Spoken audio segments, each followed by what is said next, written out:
Bonsoir à tous, merci de nous choisir pour vous informer à la une de l'actualité. La détention arbitraire d'Alpha Condé, toute la vérité, c'est le titre de l'ouvrage qui crée la polémique dans la cité. Vous aurez la réaction du RPG Arc-en-Ciel dans cette édition. Le syndicat libre des enseignants et chercheurs de Guinée, SLEG, a tenu sa dernière assemblée générale au compte de 2020, ce samedi 26 décembre. Les Échos, c'est dans ce journal. Depuis la dédicace du livre intitulé La détention arbitraire d'Alpha Condé, toute la vérité, écrit par l'ancien ministre Ibrahima Khalil Konaté, une polémique a envahi la scène politique. Écrivains et politiciens sont divisés. Mohamed Traoré et Ibrahima Khalil Silla, reportage. De hauts cadres au pouvoir et d'autres au sein de la classe politique sont cités dans ce livre comme étant des acteurs principaux de l'arrestation de Alpha Condé en 1998. Naturellement, cela a secoué le gouvernement, à commencer par le Premier ministre Kassori. L'ancien ministre de l'Éducation a jugé nécessaire de retirer le livre des kiosques. Le parti RPG Arc-en-Ciel a sorti un communiqué pour se désolidariser de l'auteur. Connaissant bien que dans la rédaction d'un ouvrage, seul l'auteur est responsable. Et l'auteur de cet ouvrage n'est autre que l'ancien ministre de l'Éducation, M. Ibrahima Khalil Konaté. Le RPG Arc-en-Ciel n'est ni associé pendant la rédaction et ni la publication de cet ouvrage. Selon des sources, c'est Alpha Condé en personne qui aurait demandé à l'éditeur de ne plus vendre ce livre. Tenant compte un peu de l'actualité politique du pays et bien évidemment en s'inscrivant dans la logique du président fondateur du parti RPG Arc-en-Ciel, professeur Alpha Condé, c'est une question en tout cas de réconciliation nationale que nous voulons. Nous ne voulons pas, surtout aujourd'hui, amener à tenir des propos tendant à creuser encore une fois de plus, comme on appelle le fossé entre les Guinéens. Cette décision du président Condé est difficile à expliquer puisqu'il aurait reçu une copie bien avant la parution du livre. Dédicace ce samedi 26 décembre du livre titré La dictée de mon âme du jeune Amadou Sadaba.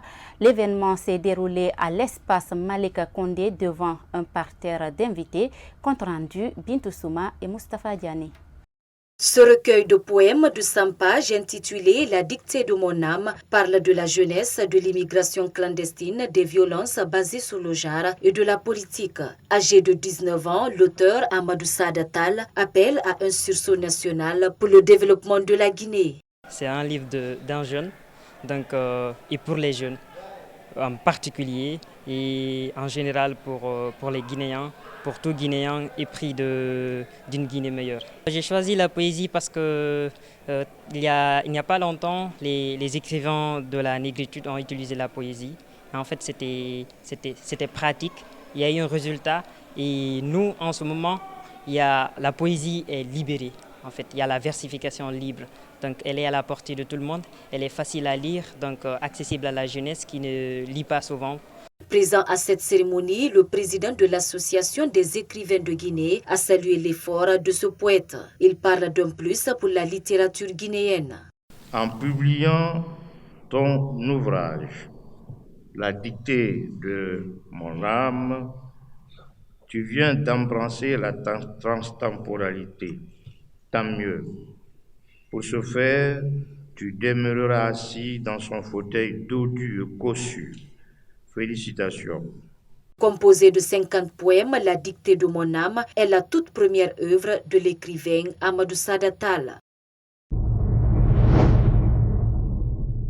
Promouvoir la nutrition en Guinée pour une bonne santé publique, c'est le thème d'une journée spéciale organisée ce samedi à l'esplanade du stade du 28 septembre. La rencontre a connu la présence de la représentante de la première dame de la République, des cadres du ministère de la Santé et ceux de la commune de Dixine. Reportage Ibrahima Soribari. Cette journée vise à sensibiliser les citoyens sur l'importance d'une bonne nutrition. Des membres d'organisations de la société civile guinéenne, initiateurs de l'événement, se disent déterminés à mener ce combat. Le président du CNOSC s'exprime sur l'importance de cette initiative. Les présidents qui sont rentrés dans l'histoire, c'est ces présidents qui ont d'abord nourri leur population. Et quand vous êtes bien nourri, vous avez une capacité de critique. Mais quand vous êtes mal nourri, tout ce qu'on vous donne, vous prenez. Le représentant du ministère de la Santé revient sur les conséquences de la malnutrition. Le premier aliment d'un enfant à la naissance, c'est le lait maternel, qui est idéal, qui contient toutes les ressources pour nourrir un enfant. Mais il faut savoir que en Guinée, le taux d'allaitement maternel exclusif est très bas. Elle est de 35%. Les activistes veulent interpeller les Guinéens sur l'importance d'avoir 3 repas par jour. La rencontre a également connu la prestation d'artistes qui soutiennent cette activité de la société civile.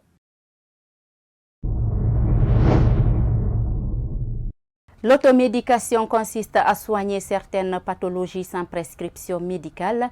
En Guinée, bon nombre de citoyens se livrent à cette pratique qui peut avoir des conséquences néfastes pour leur santé. Pour en savoir plus, notre équipe a rencontré un médecin généraliste. C'est un reportage de Mariama Kamara et Mustafa Diané. Prendre des produits pharmaceutiques sans l'avis d'un spécialiste est appelé l'automédication. Selon l'avis des professionnels de la santé, cette pratique peut avoir des conséquences graves sur la santé des patients. Si un produit n'est pas prescrit par un médecin, sa consommation est nuisible. Parce que tous les produits ont 2 effets. Effets bénéfiques et maléfiques. Il y a des effets indésirables. Il y a l'intolérance aussi digestive. C'est qu'il y a des patients qui ne sont pas habilités à prendre telle ou telle molécule. Parce qu'en prenant telle, ça a des conséquences. Par exemple, quelqu'un qui a la gastrite beaucoup plus élevée, il se plaint de douleurs généralisées. Et finalement, tout d'un coup, toi tu dis, bon, pour calmer la douleur, moi j'avais mal à tel endroit, il faut prendre de l'ibuprofène. En prenant de l'ibuprofène, la dégradation de l'ibuprofène dans l'organisme, ça aggrave la pathologie gastrique parce que ça irrite l'estomac. Certains citoyens s'adonnent à cette pratique à cause de la cherté du coût de la consultation et des produits dans les pharmacies. Pour ce médecin, la santé n'a pas de prix.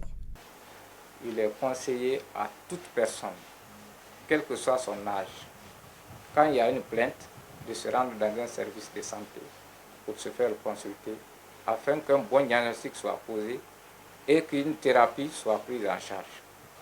C'est ça. Donc c'est la consultation, il faut passer par les centres de santé pour te faire consulter afin de pouvoir recevoir le médicament qu'il faut pour toi. L'automédication n'est pas recommandée. Pour lutter contre l'automédication en Guinée, ce médecin généraliste demande à l'État de multiplier les campagnes de sensibilisation à l'endroit de la population, mais aussi de faire de la lutte contre la pharmacie par terre une réalité. Ce samedi 26 décembre 2020, les membres du syndicat libre et enseignants-chercheurs de Guinée ont tenu leur assemblée générale à leur siège dans la commune de Dixine. Plusieurs questions étaient à l'ordre du jour, notamment le paiement des primes d'incitation, la réconciliation entre les 2 factions du SLEG et les perspectives pour l'année 2021. Alpha Omar Diallo était de la partie. Suivez son compte-rendu. À l'entame de cette réunion, une minute de silence a été observée à la mémoire de Feu Lumbemba Souma, ancien secrétaire de l'Union syndicale des travailleurs de Guinée. Prenant la parole, le secrétaire général du syndicat libre et enseignants-chercheurs de Guinée a fait l'état des lieux. Il accuse les autorités d'avoir procédé à des mutations abusives des membres de sa structure dans le but de le déstabiliser. À l'Assemblée, il y a, n'est-ce pas, un texte qui dit que quand on manque 1 fois, 2 fois, 3 fois, jusqu'à 4 fois, on avertit l'intéressé. À Kamsar, par exemple, n'est-ce pas, toutes les femmes qui ont été mutées, n'est-ce pas, par un adjoint au DPE, parce que c'est un membre influent du RPG. Aboubakar Souma a aussi évoqué le paiement des primes d'incitation. Politisation à outrance, n'est-ce pas, de l'éducation aujourd'hui en République de Guinée. Aujourd'hui, En Guinée, si tu n'es pas militant du parti, tu ne peux pas être nommé à un emploi à l'éducation. Tous les chefs d'établissement sont du RPG. Tous les chefs d'établissement, les inspecteurs régionaux, les DPE sont du parti. Effectivement, les primes d'incitation, là, ce n'est pas de l'argent qui sort, n'est-ce pas, de la caisse de l'État. C'est le résultat du recensement que nous avons effectué, n'est-ce pas, sur l'étendue du territoire national, n'est-ce pas, des anciens. Les fictifs que nous avons eu, n'est-ce pas, à dénicher, c'est le salaire des fictifs-là qui aujourd'hui est payé sous forme de primes d'incitation, n'est-ce pas, aux anciens. Et nous avons adressé une correspondance au gouvernement, à l'inspecteur régional du travail, pour que ces primes-là soient reversées sur les salaires indiciaires et sur les bulletins. Parlant de la réconciliation entre les deux factions du SLEG, Aboubakar Souma Fia reste droit dans ses bottes. Il conditionne la fusion du changement des mentalités chez la branche de Kadiatouba, jugée proche du pouvoir. Sosten Loi, employé au ministère des Sports, de la Culture et du Patrimoine historique, a été assassiné à Koya dans la nuit du 24 au 25 décembre. Il était marié et père de 4 enfants. Un de ses camarades de promotion est revenu ce samedi sur ce cas. Sosten Loi était marié et père de 4 enfants. Il a été tué devant sa famille, atteint par une balle mortelle au cœur. Nous avons été abattus par l'annonce de la mort tragique de Sosten Loi en nous réveillant hier matin. C'est vraiment une tragédie qu'il ne méritait pas. Il ne le méritait pas parce que Sosten, nous, c'est un camarade de promotion. On a fait 4 ans d'études à l'université Gamal Abdel Nasser de Conakry. Il a été et il restera le plus calme, le plus serein de la promotion. C'était un homme sage, d'une très grande piété. Sekouna Keita soutient que la mort de Sosten est une perte immense. Il souhaite que les autorités fassent la lumière sur cette affaire. Je pense que sa mort est une immense perte pour sa famille, pour ses amis et pour l'Église catholique qui l'a beaucoup servi. J'exprime tout naturellement ma profonde émotion à sa famille et je souhaite que les autorités fassent le nécessaire pour que ceux qui ont commis cet acte criminel soient le plus rapidement retrouvés et qu'ils répondent de leurs actes devant le tribunal guinéen.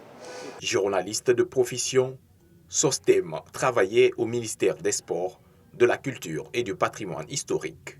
Il sera inhumé mardi prochain à Koléa, après une messe d'enterrement prévue à la cathédrale Sainte-Marie de Kaloum. Au lendemain du décès de Soumaïla Cissé, chef de file de l'opposition au Mali, les membres de la communauté malienne en Guinée sont toujours sous le choc. Ils disent avoir perdu un grand homme. Yaye Oumoubari et Ibrahima Paye Kamara. Des ressortissants maliens vivant en Guinée sont affligés suite au décès de l'opposant malien Soumaïla Cissé à Paris. Vendredi 25 décembre, ils expriment leurs sentiments. Sentiment de tristesse. Mali a perdu un grand homme d'État. Soumaïla Cissé, c'est un homme humble, sincère, qui aime le Mali, qui aime les enfants du Mali. Vraiment, c'est triste pour nous. Ça nous fait très choquer. Parce que la mort de quelqu'un, vraiment, c'est une grande perte pour la nation malienne. C'est surtout un chef de file d'imposition. Vraiment, on n'a pas content. Le chargé de l'information des citoyens maliens en Guinée interpelle ses compatriotes pour le développement de leur pays. Au lieu qu'on cherche le pouvoir, le Malien doit se unir et réunir d'abord pour se battre pour le problème du Nord. Parce que le problème du Nord, là, c'est ça le grand problème du Mali. Parce que si le problème qui est au Nord, là, si ça vient à Bamako maintenant, là, on ne peut plus parler d'élections maintenant. Ça, c'est fini. La mort subite de Soumaïla Cissé bouleverse le microsome politique malien. En l'espace de 2 mois, ce pays a perdu 2 grandes figures politiques que sont les présidents Moussa Traoré et Amadou Toumani Touré.